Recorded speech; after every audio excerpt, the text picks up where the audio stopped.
Assalamualaikum warahmatullahi wabarakatuh. Perkenalkan, saya Sri Wahyunita dari kelompok 5 akan mempresentasikan tentang pengembangan BMT, peluang dan tantangan, dan eksistensi BMT di tengah persaingan pasar bebas. Nah, dalam pembahasan kali ini ada 3 pokok bahasan yang akan kami presentasikan. Yang pertama yaitu bagaimana peluang Baitul Mal wa Tamwil di masa yang akan datang. Yang kedua, apa saja tantangan BMT. Dan yang ketiga, bagaimana eksistensi BMT di tengah persaingan pasar bebas. Pembahasan pertama yaitu peluang Baitul Mal wa Tamwil atau BMT. BMT itu sendiri merupakan lembaga keuangan mikro yang beroperasi berdasarkan prinsip syariah yang memiliki fungsi untuk memberdayakan umat dan memiliki fungsi sosial, dengan turut pula sebagai institusi yang mengelola zakat, infak, dan sedekah, sehingga institusi BMT memiliki peran yang penting dalam memberdayakan ekonomi umat.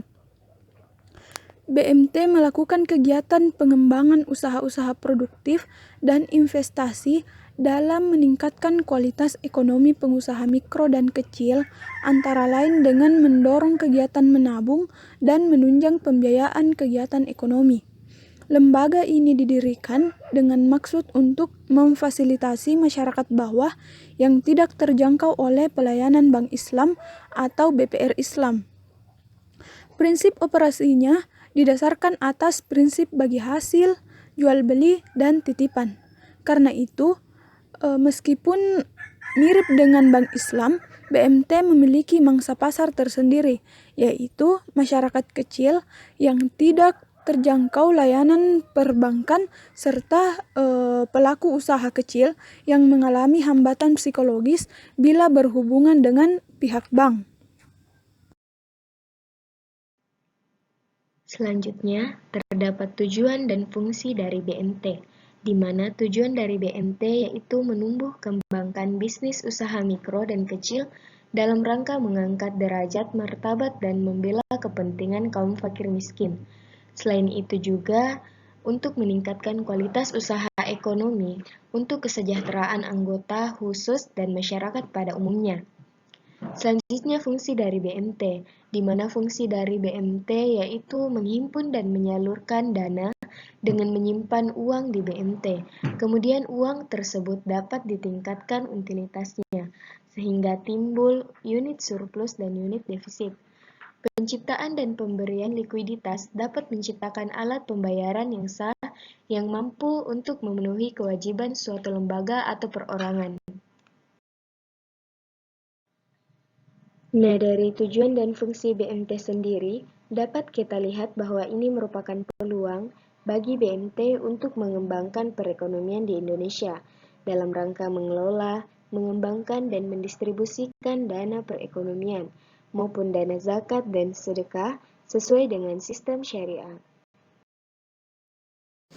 Di zaman sekarang, seperti yang kita ketahui bahwa perkembangan zaman semakin cepat yang membuat kemudian perkembangan ekonomi juga berkembang dengan pesat. Hal ini kemudian berdampak kepada usaha mikro kecil menengah seperti BMT yang kemudian mendapat tantangan-tantangan dari beberapa sektor, khususnya sektor dari luar dan sektor dari dalam. Adapun sektor dari luar BMT seperti yang kita ketahui diantaranya adalah makroekonomi Indonesia, di mana yang kita ketahui bahwa makroekonomi di Indonesia pada saat ini itu berkembang dengan pesat, didukung oleh beberapa faktor seperti modal yang mereka miliki dapat menunjang perkembangan mereka, kemudian mereka banyak beroperasi di kota-kota, berbeda dengan BMT yang kemudian lebih tradisional dan banyak beroperasi di daerah pinggiran atau pedesaan, yang kita ketahui bahwa perkembangan ekonomi pada daerah pedesaan itu tidak secepat dengan perkembangan ekonomi di kota. Dan juga kemudian BMT sebagai lembaga mikroekonomi menengah itu dapat dikatakan bahwa mereka tidak memiliki modal sebesar modal yang dimiliki usaha makro menengah ke atas, yang membuat BMT semakin terhambat dalam menunjukkan eksistensinya. Kemudian yang kedua adalah dinamika sektor perbankan, yang dimana pemerintah dalam pemerintah dalam perkembangan sektor keuangan itu lebih terfokus untuk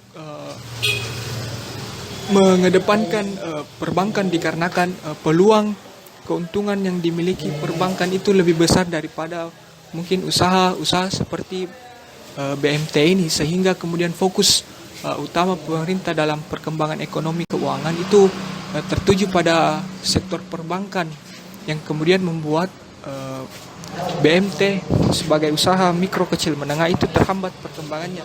Kemudian yang ketiga adalah masalah legalitas dan regulasi, di mana seperti yang kita ketahui pada saat sekarang masalah legalitas dan regulasi BMT itu patut dipertanyakan. Di Indonesia BMT memang memiliki badan hukum koperasi, akan tetapi hanya sebagian yang memiliki dan sebagiannya belum demikian.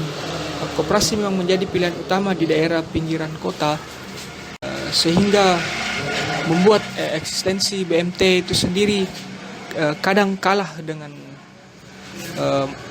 koperasi, karena memang BMT ini koperasi lebih mudah untuk dijangkau oleh masyarakat dan lebih mudah dipenuhi persyaratan legalitasnya. Wajar jika soal badan hukum dan organisasi tak banyak yang dipermasalahkan oleh para pejuang BMT. Masalah paling krusial di sini hanyalah tentang pengawasan yang memang terasa masih lemah, khususnya terhadap koperasi simpan pinjam dan pembiayaan syariah atau KSPPS. Kemudian yang keempat adalah peran dan posisi BMT. Peran BMT dinilai masih kurang di masyarakat perkotaan karena memang BMT lebih melirik ke pedesaan, dan di kota itu lebih melirik kepada bank. Ditambah lagi dominasi pihak luar menjadi sebuah keprihatinan masyarakat. Keprihatinan atas dominasi pihak asing juga dalam dinamika perekonomian di Indonesia selama beberapa tahun terakhir semakin diutarakan banyak pihak. Istilah dominasi yang merujuk kepada berbagai fakta terkait kepemilikan asing atas aset dan peran menentukan dalam produksi barang di Indonesia. Ditambah lagi beredar luasnya produk asing terutama Cina yang sampai ke pelosok desa. Hal ini kemudian membuat usaha mikro kecil menengah seperti BMT itu semakin tertinggal dalam perekonomian Indonesia, di mana kemudian faktor-faktor yang disebutkan tadi menjadi penghambat utama BMT dalam mengembangkan eksistensi mereka di Indonesia. Selanjutnya, tantangan dari dalam BMT. 1. Kepatuhan syariah. Mereka dituntut untuk tahu dan paham seluruh instrumen keuangan mikro syariah yang dikeluarkan oleh BMT, dan mereka diminta berperan aktif dalam mengkampanyekan keberadaan dan keunggulan lembaga keuangan yang dikelola secara syariah kepada masyarakat. Kedua, tantangan dari dalam BMT itu penguatan kelembagaan dan pegawai.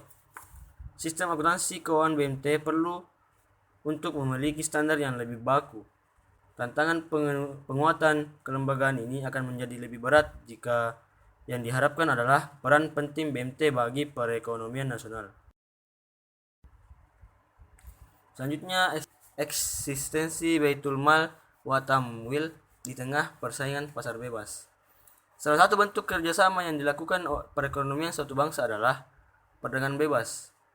Bentuk dari perdagangan bebas itu adalah masyarakat ekonomi ASEAN atau MEA. Negara yang tergabung dalam MEA, khususnya Indonesia, dituntut untuk dapat mengintegrasikan ekonomi nasionalnya menuju perdagangan bebas.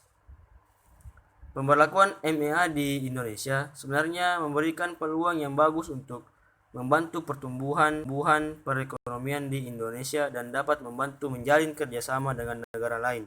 Namun, yang menjadi kendala dalam lembaga keuangan mikro seperti BMT untuk menghadapi persaingan bebas.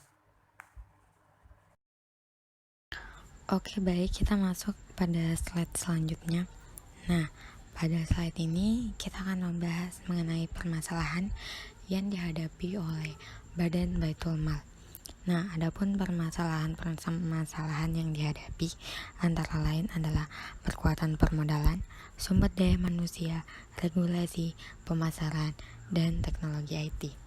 Nah, di mana kita ketahui sendiri bahwa Badan Baitul Mal adalah lembaga keuangan yang ditimbulkan dari peran masyarakat secara luas, di mana tidak adanya batasan ekonomi, sosial, bahkan agama. Semua komponen masyarakat dapat berperan aktif dalam membangun sebuah sistem keuangan yang lebih adil dan yang lebih penting mampu menjangkau segala lapisan, baik pengusaha kecil maupun pengusaha besar. Nah, Badan Baitul Mal ini tidak digerakkan oleh laba semata, tetapi juga motif sosial karena beroperasi dengan pola syariah. Maka dari itu, Badan Baitul Mal hadir sebagai opsi, bukan solusi, untuk meningkatkan daya saing dalam menghadapi pasar bebas. Baik, terima kasih. Demikian pemaparan materi dari kelompok kami. Lebih dan kurangnya mohon dimaafkan. Wabillahi taufiq wal hidayah. Wassalamualaikum warahmatullahi wabarakatuh. Stay safe teman-teman.